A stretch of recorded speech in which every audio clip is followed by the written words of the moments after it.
A young man in New York approaches a young girl in the broad daylight among other people. He asks her for her phone number. She said no. He grabs her, slams her on the ground, stomps on her head. She loses consciousness on the street. No one intervenes. Someone films it. He was arrested. She was hospitalized. I think we need to talk more about stuff like this. We need to discuss what's happening right now in a civil and intelligent way. Because it bothers me. I usually try to stay away from this stuff. I like to explore artificial intelligence, consciousness, something that related to human understanding, to understand yourself. But what happened in this case, in many other cases, it's important. Why? Because it's in some sense, it's helped me to understand myself, my reaction, and the reaction of other people. And before smartphones, for example, a crime like this would have been a sentence in a newspaper, a police report. It would have ended fast. Now, it seems has ending, because this video was uploaded online and now it's available on the internet for everyone to watch. And it will never end, and it will always harass this victim. This crime will happen again and again and again and again with no stop. We use technologies for creating digital hell for so many people without even realizing it. And what it does to us, we're getting used to this violence. We take it like it's normal thing. Or we use it to fuel our own hate. Or we use it to, scare ourselves and stop trusting our neighbors, people around us. It's horrible what's happening. And with such advance, it seems like we cannot figure out what is our next step in evolution.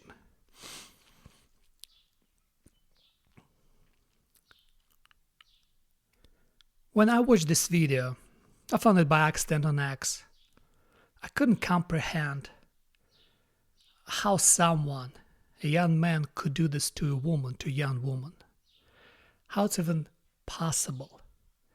Seems like we lost chivalry, lost everything that's supposed to have such a respect in us to the opposite sex.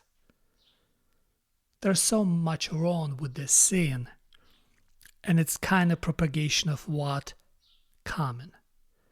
Because if we don't change this, if we keep justify these things, if we keep enjoying those videos or create hate among us with those videos, there's going to be no way to solve this problem while victims will suffer again and again.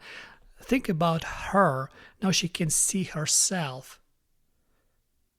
being humiliated, abused, hurt.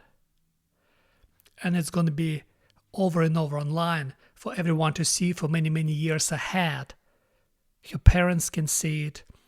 Her brother, if she has, in the future when she becomes a mother, her kids might see it as well. And it's one thing, when I was writing an article today about this, I won't even go on the next several layers that bothers me. Like, even, it's funny because there's always this race relationship, right, between people in America. I'm from Russia. We have different sense of different mentality in this case, and I've been living in America for more than 10 years, And I still try to figure out what's going on, but like, think about it. Think what this trauma might do to her brain. Her attacker's face becomes the face her brain would flag for danger. This is just simple biology, not ideology. And how it's going to affect her, how she can even, like, if she truly would hate this person, and deservedly, because this person attacked her, people might call her racist. But it's not racism, it's just biology. What you do, you categorize things and you try to eliminate as much danger out of your life as possible. And somehow we teach such a group of people that they have no right to do this categorization. They have to ignore this self-defense mechanism and do nothing, and rely solely on luck. That's what we're teaching young women. Think about it, like, this first crime leaves her unconscious, right? But then we created the second crime, the knowledge that no one will let her feel what she feels. Like, whatever she feels now about this man, she would be criticized for this by certain people, because they would find some racism that doesn't exist. They turned simple biology, they twisted it. It's already, for example, when I saw this video of this thug mother, she already was saying that her son was bullied by this girl, and this girl called him N-word. It's so predictable. I predicted this yesterday when I watched this video. I know it's going to happen. And even assume if it's true, right? Is it justifiable to hurt this person so badly, to stomp on her head? But you see what's happening? How we can rectify this? Because it seems like it's impossible, because there's no compassion, there's no chivalry, there's no decency, there's no respect, there's nothing. If it would be my son, I would beat the crap out of him for doing this, because you don't treat women like this. It doesn't matter what woman told you. It doesn't. You don't treat women like this. You still have to be a man. You still have to have such indecency. And what he did is just a criminal act. And the worst thing was that another guy was recording this crime on his iPhone. It's like there's no way to get out of this. And now this girl, she cannot even process her rage in a normal way, because if she would express her rage, some people would call her racist. And if she suppresses, the rage turns inward and destroys her. It's like she is punished for having a normal human response to being attacked. You have to categorize. You have to understand your danger. First crime was committed against her body, and the second, the violence of telling her she has no right to her own mind.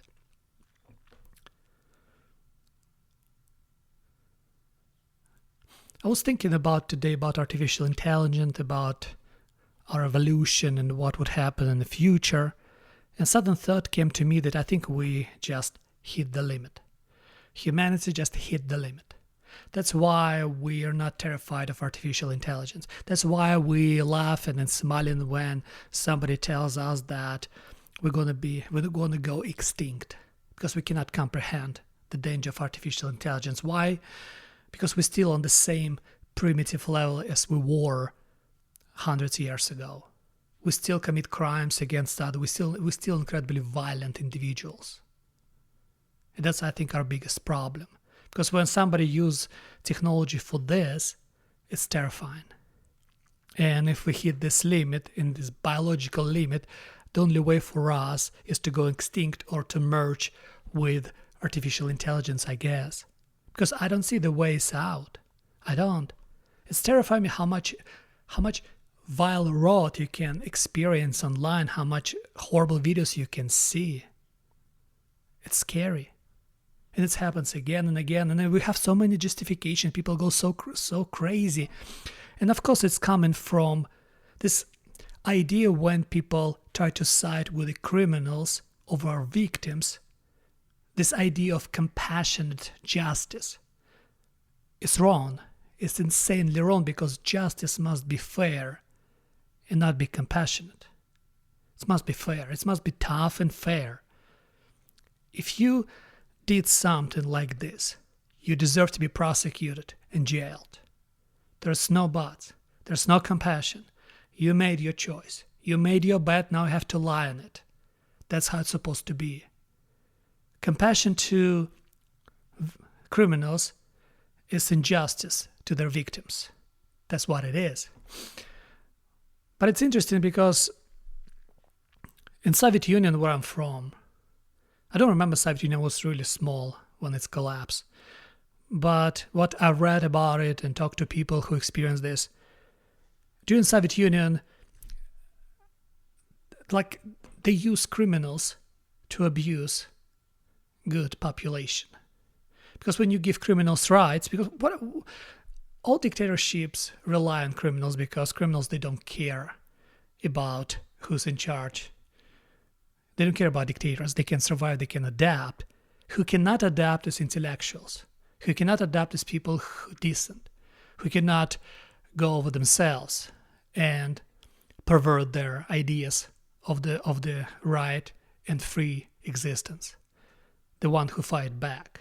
Religious people, people of science, philosophers, writers, filmmakers. And what you do, you give criminals rights. You put them above everybody else. And that's what happening now in America. When you see criminals walk free, they destroy people and they walk free. They get second, third, fourth, fifth chance right now. Why? How about chance for their victims? Nobody cares about their victims, because their victims don't matter. What matters is create population that, without second doubt, would abuse the productive element of society now in America, because the productive element of society is bad. It's a oppressed class. That's straight from Marxism. That's what it did in Russia with kulaks. Kulaks were successful farmers who were destroyed violently by criminals, and the government gave them green light to destroy kulaks, the successful farmers. And what happened to Russia? 6 million dead in Ukraine. Starvation, famine. That's what's happening now in America, because a lot of people on such a side justify crimes, justify looting, justify stealing. We come into this that they use people's race as a mark for social oppression. And it's not true, because in America, people, even the poorest person in America, still much more successful, much more secure than people in Russia, the majority of people in Russia or in other countries. And you see, it's scary. I want to come back to this story about this girl and this guy. It's scary how I could predict this. And I think thousands of other people could predict this, that his mother didn't attempt to tell, yes, my son did wrong. He shouldn't have done this. No, she justified his action. She was reasoning that her son was correct to do so. She made certain claims that has no evidence. But even if those evidence existed, it's still not enough to justify her son's actions. And it's so obvious that I don't understand why people talk about it. We should talk about it, because if you forbid people from conversing on this topic freely, people internalize this. People become violent and angry, and we don't want this. We want to be able to have civil and intelligent discussion on every topic possible. There's no violence in words. There's violence in actions. And that's an important thing to understand.